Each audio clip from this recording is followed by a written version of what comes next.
Yes, we're back again with another action-packed edition of Sports Tonight. We're reaching you live from Channels TV Sports Center in Lagos, Nigeria. It's always a delight to have you join us to talk sports. I'm Austin Okonakwa, and I told you, it's always an action-packed, exciting, money spinning, engaging world of sports. In Nigeria, football fans are counting down to that crucial 2018 FIFA World Cup qualifying game between the Super Eagles of Nigeria and the Chipolo Polo of Zambia. Look, that game is as crucial as the final of the World Cup. We're going to be monitoring the situation of things in camp and the Super Eagles. They are based right there in Abuja, and General and his team, they're fired up for this one. Yes, we'll continue to monitor what's going on there. On the menu tonight, table tennis, Maria Sharapova.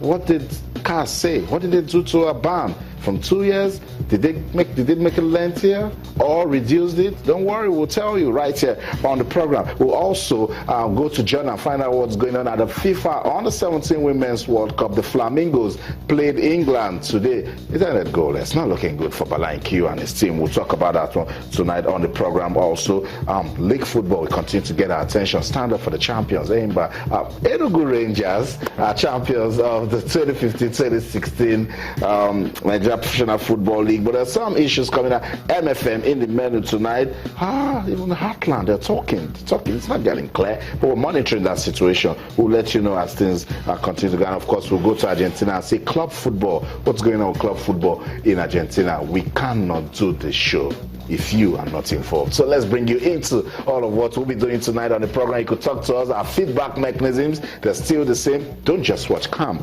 let us play for the love of the game. On Twitter, Channels_sports, Facebook, Channels-sports. Email us at sportstonight@channelstv.com. So much to talk about. You should be involved on the program tonight. Also, just to let you know that top stories can be viewed on our website. It's channelstv.com, and on YouTube/channelsweb. Go there and view our videos. You can also download the Channels TV app for your iPad, iPhone, BlackBerry, your iOS, your Windows phones, and your Android phones. m.channelstv.com.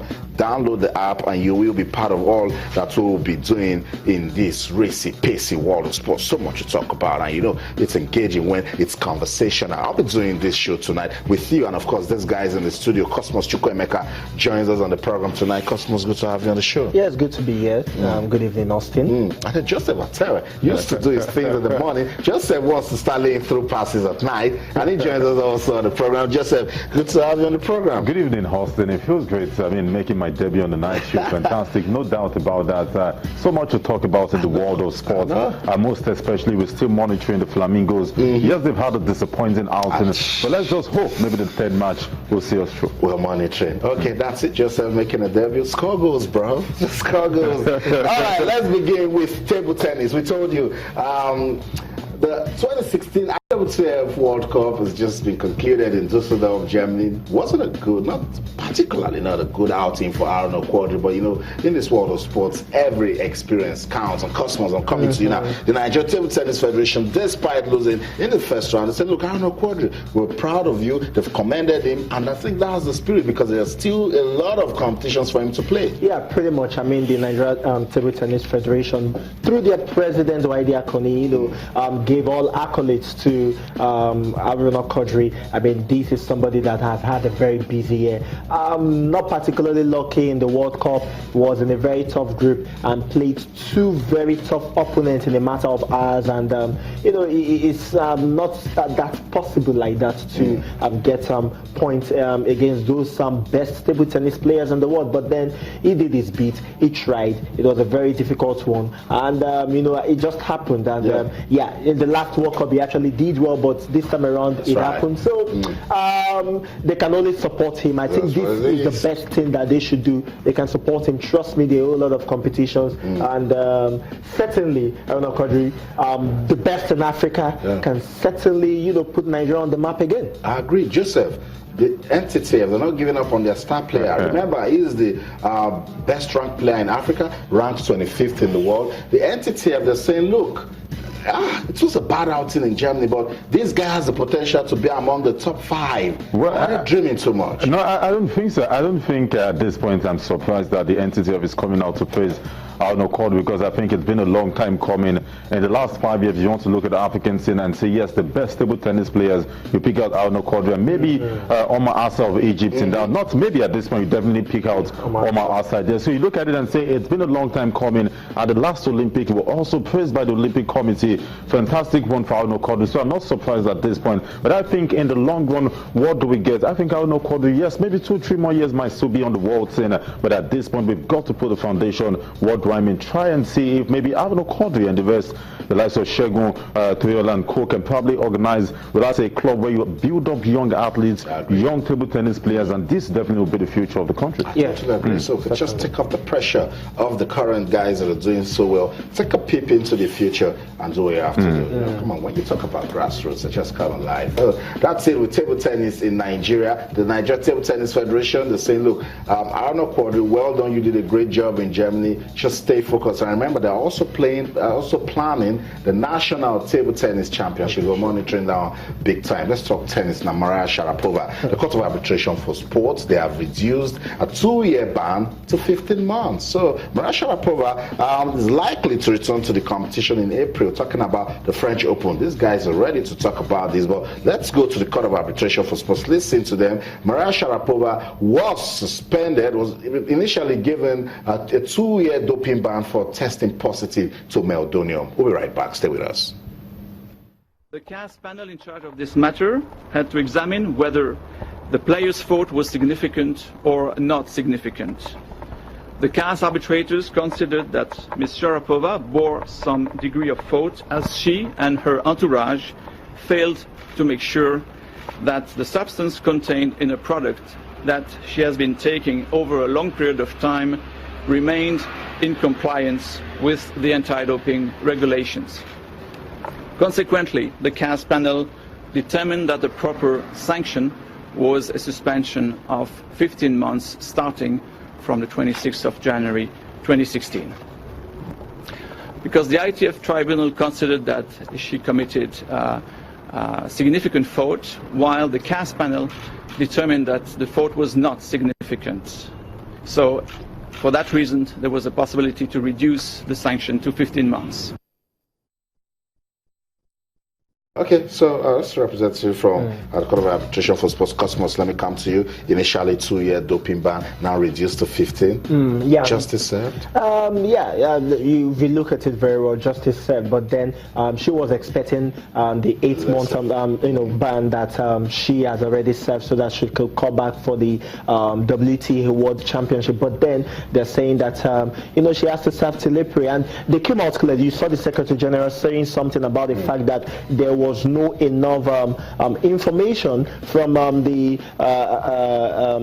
International Tennis Federation concerning the meldonium, which she has been taking for a long time. So because of that, she did it unknowingly, and as she has done it unknowingly, she has to pass through some sort of punishment. But then it won't be as difficult or as hard as a normal doping sanction should be. And I think this is a good one for her. She knows that she has to start preparing for the French Open, so pretty much she is a good one for her. Justice said, but she still has to be punished. That's what Cass is saying. That's right, and reduced to 15 months. Joseph, don't forget the Russians are monitoring what's going on. So this same Cass that couldn't listen to our appeal. What is it about Maria Sharapova, which she tested positive to a banned substance, and why are you not reducing the ban? Well, 9 months deducted from a 2-year ban. I think that's a decent sanction for me as far as I'm concerned. Ignorance not an excuse, we must understand.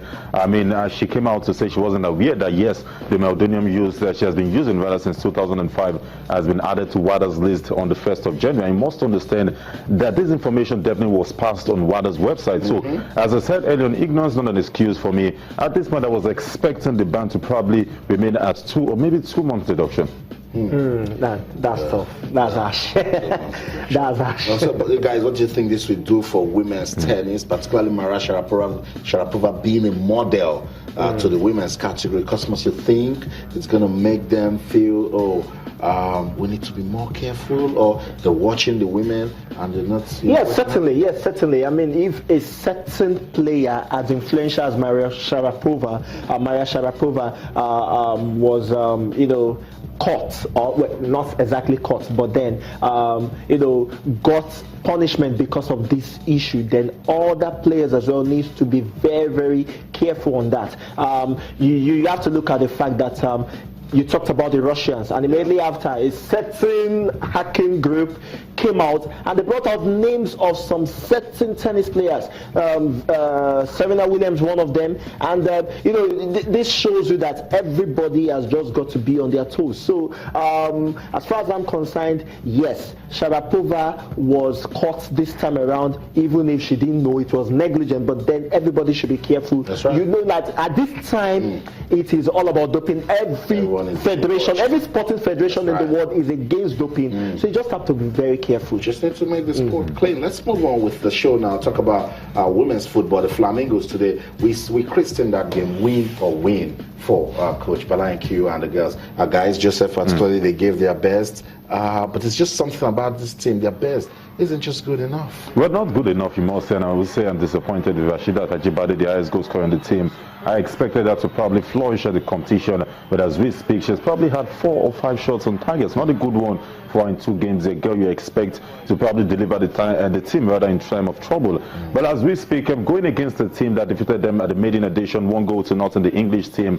We all knew that yes, it was going to be a very difficult game for the girls, and knowing for the yes, England, a few scoring team, you must understand, they scored 3 goals in the first game, and at the same time can also concede because they conceded 3 goals in that game. So for me, I expected a better performance.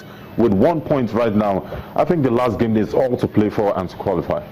Cosmos, yeah, that last game, now the permutations will begin because it doesn't look good for Coach Balanque and these girls. Just 1 point. It's a win or win situation for them in the final game. And they need to start scoring goals. The thing there is that they play very well on a run of play, but then to score the goals is just something that has been difficult for them. In this game, they had a whole lot of chances, especially in the second half, but then they could not just, niche it when it matters most. So they're going to be playing against a North Korean side, and North Korea, the most successful team in the Under-17 World Cup, they know that they have to win against the Northern Korean side, and if England can play against North Korea and score 3 goals, and Nigeria can be able to do that. But then they just need to work on something, score the goals, work very well defensively, because even today in the game they were still deficient defensively. So they really need to work on themselves, and hopefully it's going to be a very difficult one, but Nigeria should be able to nick this one and win. Joseph, do you see quality in this team? Quality, I mean, big question. You must agree with you there. I think talking about quality, we've got average players, no doubt about that, but I think at this point the coach has got a lot of work to do. You look at it, we've considered just 1 goal in 2 matches. Yes, the ultimate definitely will be the 3 points out stake, but we have 1 as we speak, which means that yes, going to the World Cup proper, the qualifying series, you must understand that these girls scored a lot of goals. So the connection is what is missing, and also the synergy. If Balanque can definitely get that in place, trust me, these girls will score 5 goals per game. But at this point, the connection is missing. Yes, we have average players who are willing to aspire, but I mean, you have to put that connection and probably bring in the synergy for these girls to, and give us the best. Their final ball is also very, very bad. You expect good use of that ball, for instance. Exactly. To the body. Counter there that they were supposed to have scored. So, but it's okay. It's at the under 17 level.